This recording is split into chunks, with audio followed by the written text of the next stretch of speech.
So I was sitting here working on a video and I see this headline come across my desk and I said, what? Well, isn't that interesting?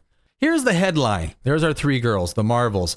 Brie Larson's The Marvels predicted to have one of the, if not the worst box office grosses for the Marvel Cinematic Universe ever. Ever. That's not the distinction you want for a movie that you're in. If it was me, I'd be like, I wasn't in that movie. Here we go. New opening weekend box office projections have been revealed for the Marvel Studios' upcoming The Marvels film.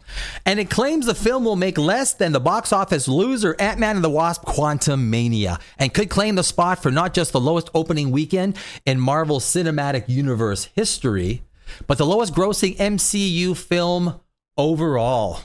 Oh, it's just not the distinction you want, right? There's our girl Brie Larson. Box Office Pro shared their projections for The Marvels, claiming the film will only gross between 50 and 75 million in its domestic opening weekend. They also predict it will bring in between 121 million and 189 million at the domestic box office total. I mean, abysmal numbers. It just gets worse for Marvel. Is this the bottom? Is there a bottom?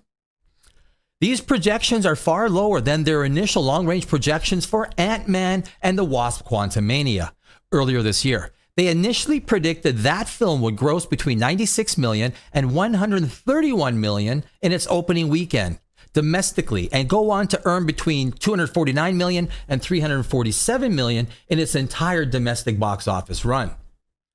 Ant-Man and the Wasp: Quantumania eventually had an opening weekend of 106 million and would go on to earn 214 million at the domestic box office for its entire theatrical run.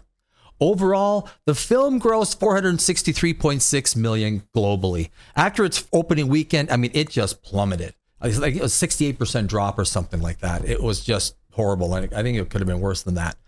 Given Quantumania's estimated production budget of 200 million, the movie lost at least around 22 million, which is incorrect.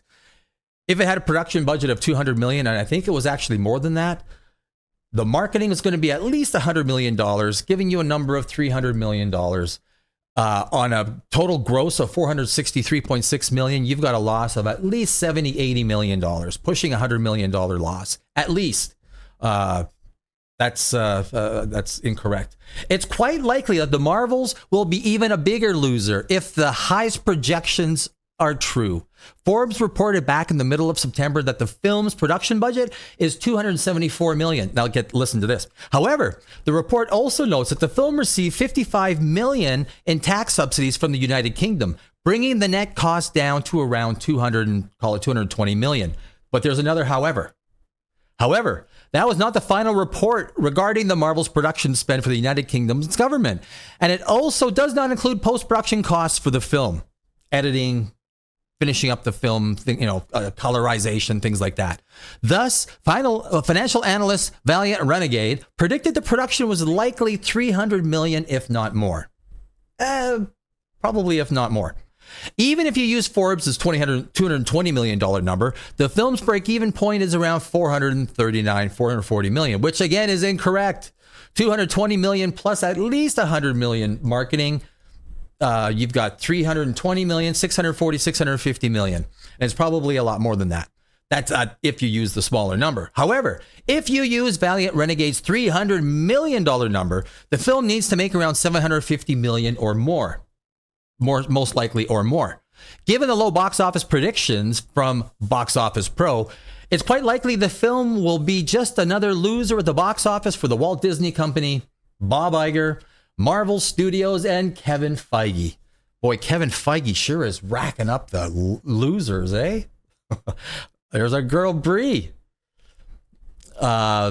To add even more perspective to this, a $75 million opening weekend is less than Shang-Chi and the Legends of the Ten Rings, the film with the sixth worst opening weekend in the Marvel Cinematic Universe history.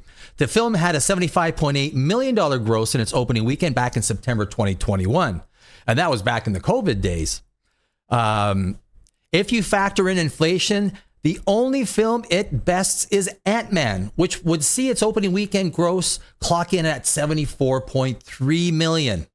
That means if the film comes in any lower than their high-end expectations of projections of 75 million for the opening weekend, the Marvels will indeed claim the worst opening weekend in Marvel Cinematic Universe history. As noted above, without adjusting for inflation, no film has had an opening weekend less than 55 million in the entire history of the Marvel Cinematic Universe. So it is not looking good for the Marvels. If any of those numbers, even at the high end, it's looking bad. But I don't think anyone had great expectations for this movie. It's just been plagued with delays, reshoots. The test screenings have been a disaster. So as they say at the bottom, the box office haul is not looking good for the Marvels. No, it's not. We'll see. November 10th. That's when it's released.